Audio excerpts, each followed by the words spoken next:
কলকাতা থেকে মাত্র 4 ঘন্টা দূরেই রয়েছে এই নির্জন সমুদ্র সৈকত দুগলাবাড়ি। তো আমরা কয়েকজন বন্ধু মিলে রবিবার সকালে বেরিয়ে পড়েছিলাম বালাসরের উদ্দেশ্যে। কারণ এই দুগলাবাড়ি হচ্ছে বালাসর থেকে 20 কিলোমিটার আগে পড়ে। তো আমরা গেছিলাম বাইক নিয়ে, আর যারা যেতে চান ট্রেনে করে তারা বালাসর স্টেশনে নেবে, সেখান থেকে অটো করে এই দুগলাবাড়ি বিচে পৌঁছাতে পারে।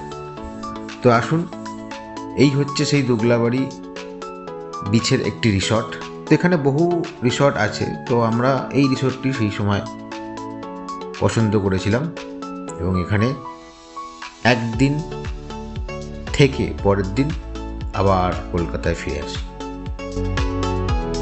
মাথাপিছু 1300 টাকা করে হচ্ছে আপনাদের দেবে টেন্ট, যেটা আপনারা পাবেন। তার সাথে কমন বাথরুম, রুমগুলোতে রয়েছে অ্যাটাচ বাথরুম।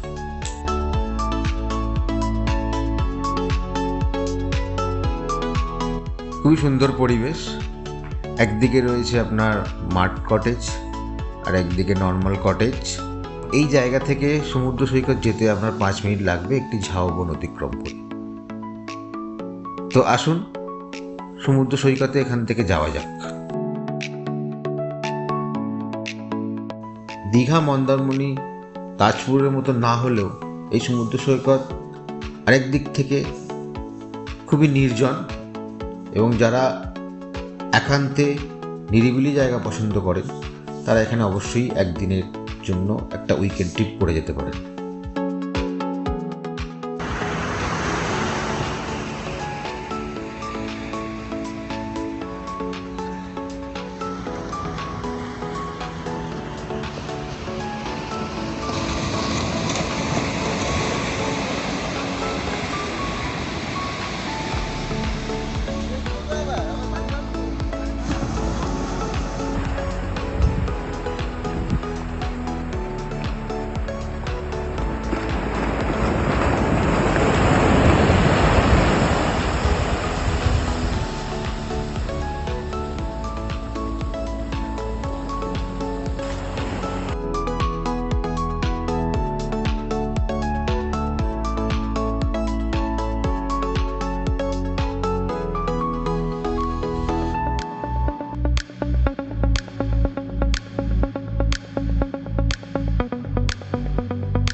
এই হলো রাতে ওই রিসর্টের ভিউ, যা সত্যিই অপূর্ব।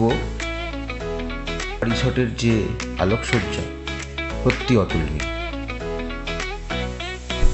এই রিসর্টে মাথাপিছু আপনাদের 1300 থেকে শুরু করে আপ টু 2000 টাকা পর্যন্ত রুম রয়েছে, খাওয়া দাওয়া সমেত।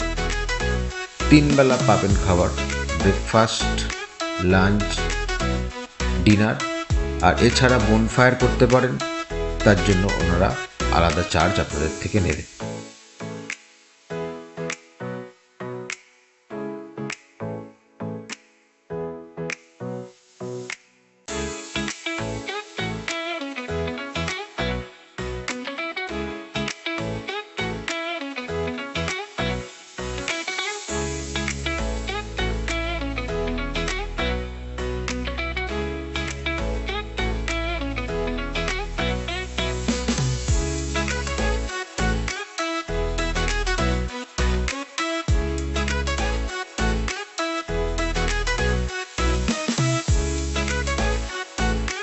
আমরা বনফায়ার সেরে বেরিয়েছিলাম রাতে একটু অ্যাডভেঞ্চার করতে এই ঝাউবনেতে। তো তারই কিছু মুহূর্ত আপনাদের সামনে তুলে ধরেছি। আপনারাও চাইলে এই রোমাঞ্চকর যাত্রায় যেতে পারে।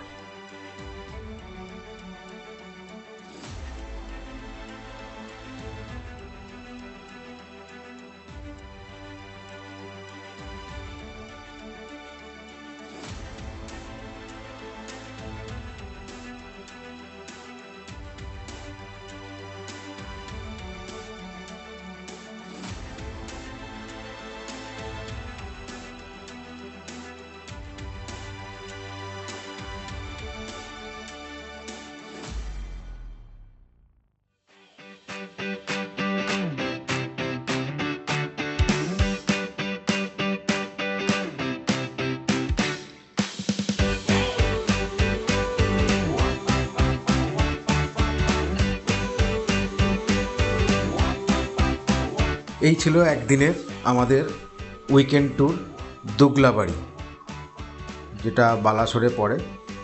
তো আপনাদের কেমন লাগলো এই ভিডিও অবশ্যই কমেন্ট সেকশনে জানাবেন।